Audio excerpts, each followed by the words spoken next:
deportation numbers ramp up as we get more and more people online, working for ICE, going door to door and making sure that if you're an illegal alien, you've got to get out of this country, and if you want to come back, apply through the proper channel. I think we're going to see those deportation numbers ramp up as we get more and more people online, working for ICE, going door to door and making sure that if you're an illegal alien, you've got to get out of this country, and if you want to come back, apply through the proper channel.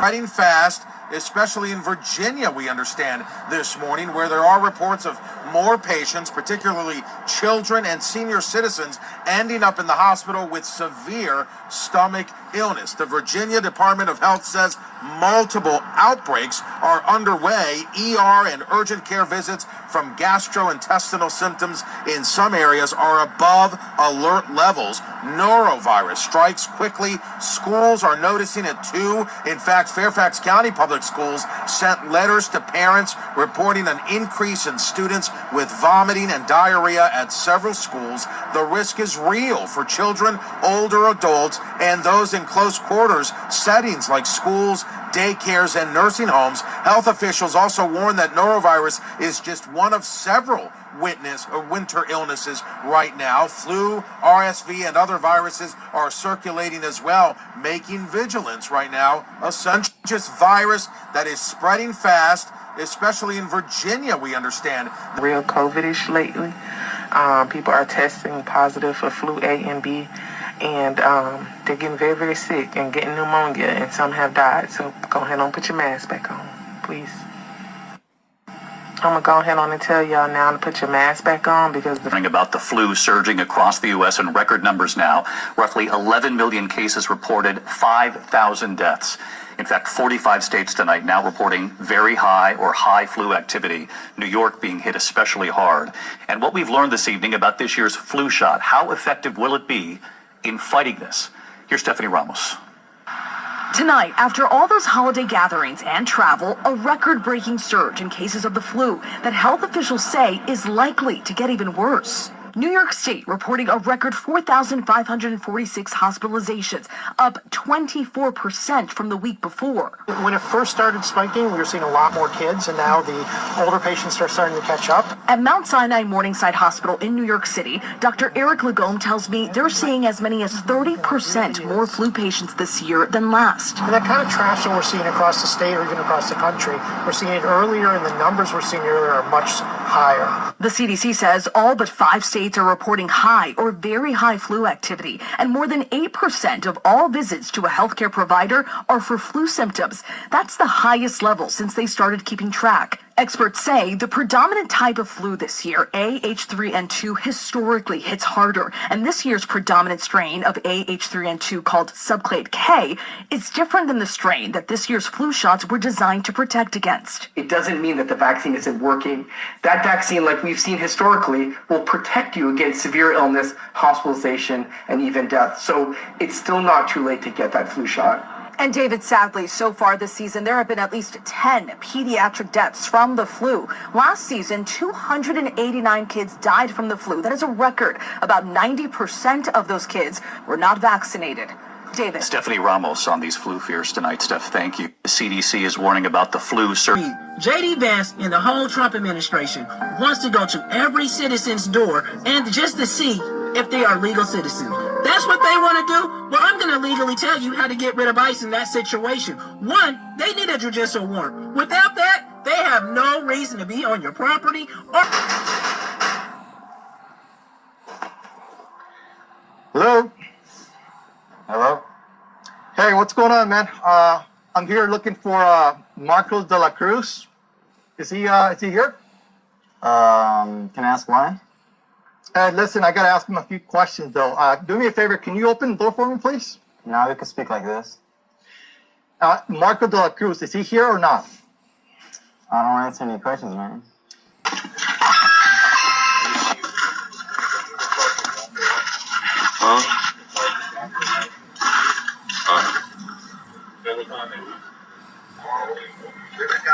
The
way the United States stormed through Venezuela, every country on this planet understands that the United States is not the country to play with.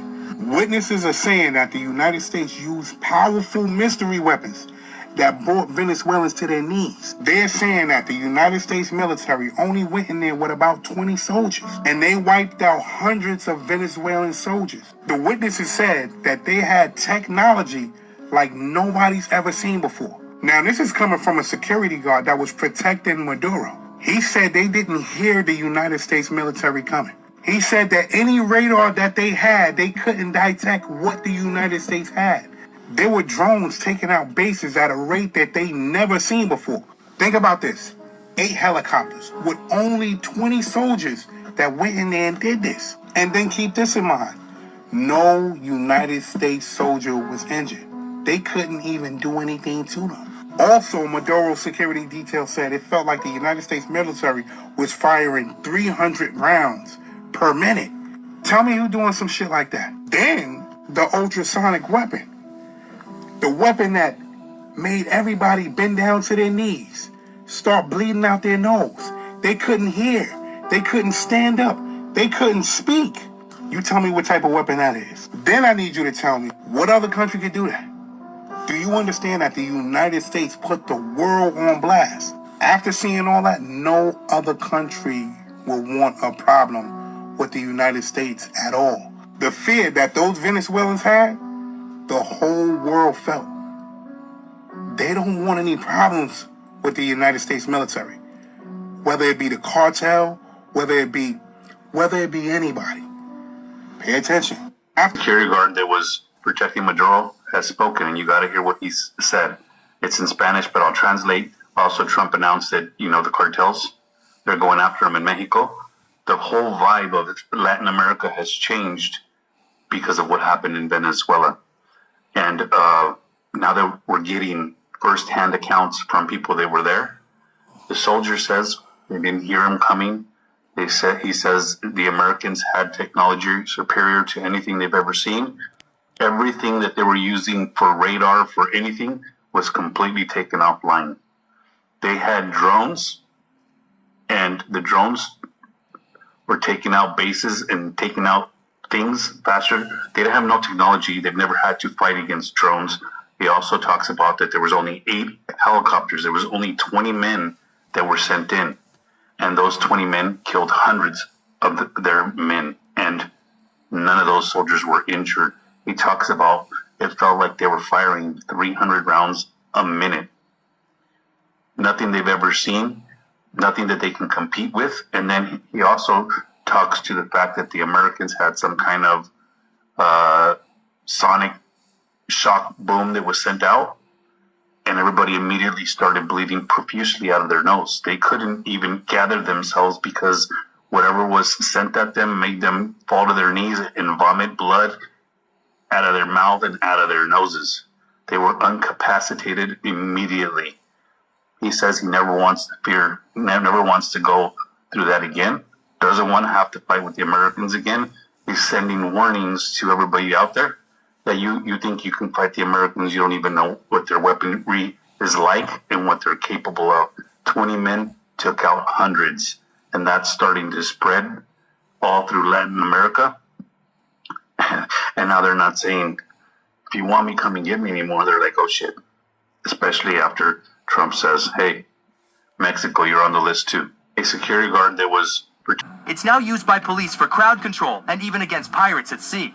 Would you be able to handle this sound weapon? Let me know in the comments.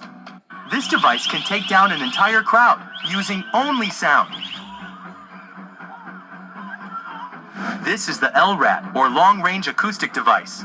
It's a military-grade sound. Other DoD representatives had quite the heated demonstration at Quantico, Virginia from the Joint Non-Lethal Weapons Directorate. This is a military area. Move away from the perimeter. I say again, this is a military area.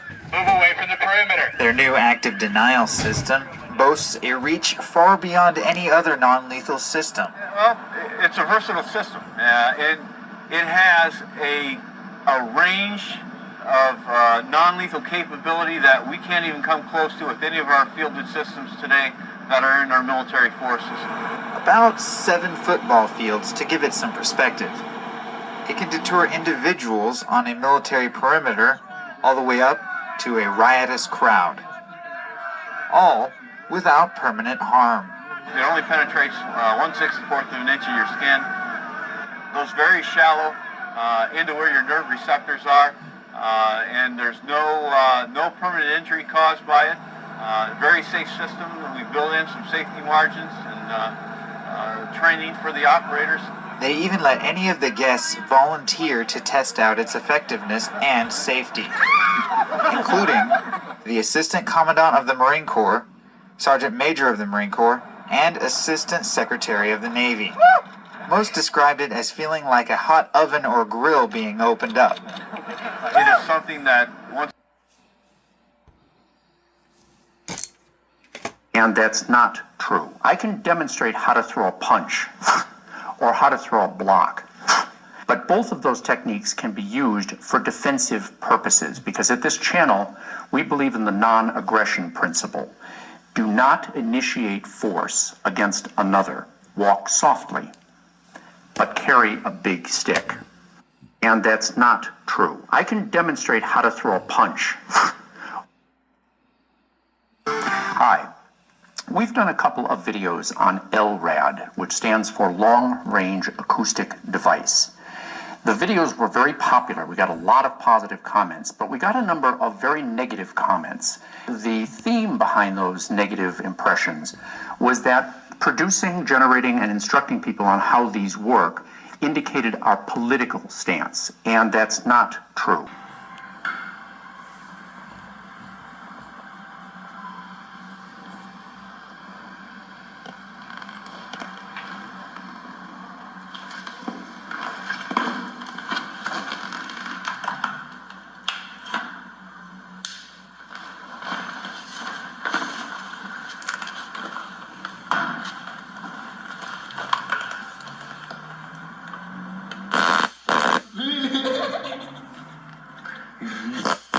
I'm going to be showing you guys how I made... Today, I'm going to be showing you guys how I made this big EMP rifle. I'm going to jail! Now, as intimidating as this design may look, I built this device strictly for educational and entertainment purposes. And it's got a pretty limited range. I mean, it definitely couldn't fire a pulse that damages my camera from all the way over here. Some notable features of this device include the emitter coil on the end, the high voltage transformer in the stock, and the voltage control dial. And on the other side, we have the like and subscribe buttons, which I need you guys to push. This button makes the YouTube algorithm like me a little more, and this button lets you guys know when I build cool stuff. Now today I'm going to be showing you guys how I built this, but first I want to talk a little bit about the significance and physics behind an EMP. Now consider this for a moment. What happens when a sudden surge of electromagnetic energy hits an electronic device? Well, to answer that, let's take a look at a time when a sudden surge of energy similar in nature to an EMP hit the entire planet. On September 1st, 1859, U.S. Navy's first truly operational laser weapon, with enough energy to power an entire neighborhood compressed into a single pinpoint. This system represents a great leap forward in military technology, comparable to gunpowder and machine guns. Known officially as the high-energy laser with integrated optical dazzler and surveillance, recent developments show the Helios is poised to change the face of naval warfare forever. Although not much has been officially released about its exact operating parameters and capabilities, we do know a few things for sure. As of now, the Helios is only operationally deployed on the guided missile destroyer, the USS Preble. Of the future. One where this 1 megawatt laser turret exists. It fires green beams of light from its 1 meter wide turret, powered by a 100 kilowatt hour battery. That's enough for 6 minutes of continuous firing. The whole weapon fits inside a standard shipping container, and it can be carried by most heavy trucks. If a generator can be hooked to the truck's own 500 horsepower engine, then the battery can be recharged in about 16 minutes. This laser can focus its beam onto a 5 centimeter wide spot at a distance of 50 kilometers. There, the intensity will be 50 kilowatts per square centimeter. Now introduce some targets. A nearby air defense radar picks up a squad of 4 jet aircraft flying low. It transmits the tracking information to the laser. Normally, the pilots have 40 to 60 seconds from hearing the radar warning signal to release their payload and duck down behind the horizon, breaking right now in Rafael's 100 kilowatt iron beam or aboard the US Navy's 150 kilowatt Helios laser. Lockheed Martin is pushing its high-energy laser from 300 kilowatts to 500 kilowatts too. This becomes restricted, making air attacks even less coordinated and easier for the laser to defeat. The effects are compounding everywhere, and they hurt Western militaries the most. Ground forces are the big winners. Tanks can be used more aggressively when the aerial threat is reduced. Megawatt lasers can skewer light vehicles like armored personnel carriers, but they are not more or less effective in that role than a regular autocannon. Pro/real engineering. I honestly love this software. Just have a ton of flexibility in how you use them. It also makes collaboration better this time.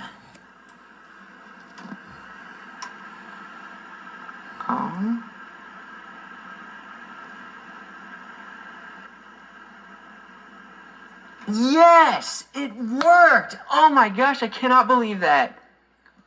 That is insane. I would have never expected this laser to go like toe to toe with a microwave. My goodness. 3, 2, 1.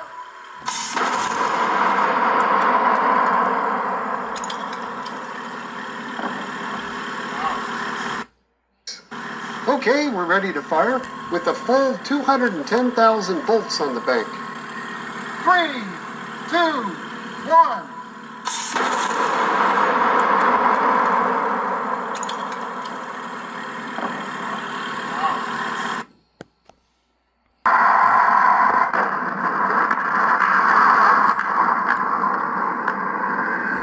The plasma channel didn't penetrate the front of the CRT, but simply...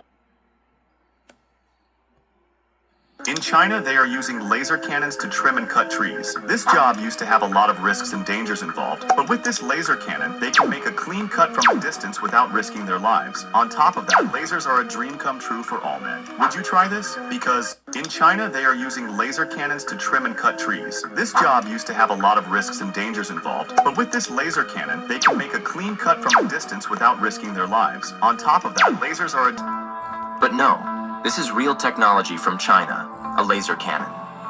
While we cut tree branches with an axe, in China, branches are now cut with light, using a... Did you know Hitler once tried to use the sun as a weapon? Yeah, it sounds insane, but it's true. In the final years of World War II, when Germany was desperate, Hitler's scientists began working on a top-secret project called the Sun Gun. This wasn't a bomb, it wasn't even a rocket. It was a giant space mirror, a satellite so big it could focus sunlight into a single burning beam, strong enough to set entire cities on fire. Hitler believed that one day he could point it at his enemies and burn them from orbit, using the sun itself as his ultimate weapon. The plan? Build a mirror a mile wide, launch it into space, and control it from Earth. But there was one problem. It was 1945. Germany couldn't even reach space, let alone build a space laser. When the project failed, Hitler was furious and delusional. He turned to drugs, chasing fantasies of godlike power, while his empire crumbled beneath him. The sun gun never saw the light of day, but it shows just how far madness can reach when one man tries to play God. Did you? And I am using fog to illustrate how the sunlight is focused to a point. All the energy that hits this lens funnels into that spot. So when I put a rock under it, it is rather amazing. You can see how the rock is being etched and then melts from a different angle. And as I take the light off, you can see the rock is molten and turns to obsidian. Hope that this lesson was edifying to all the Akio. Shalom.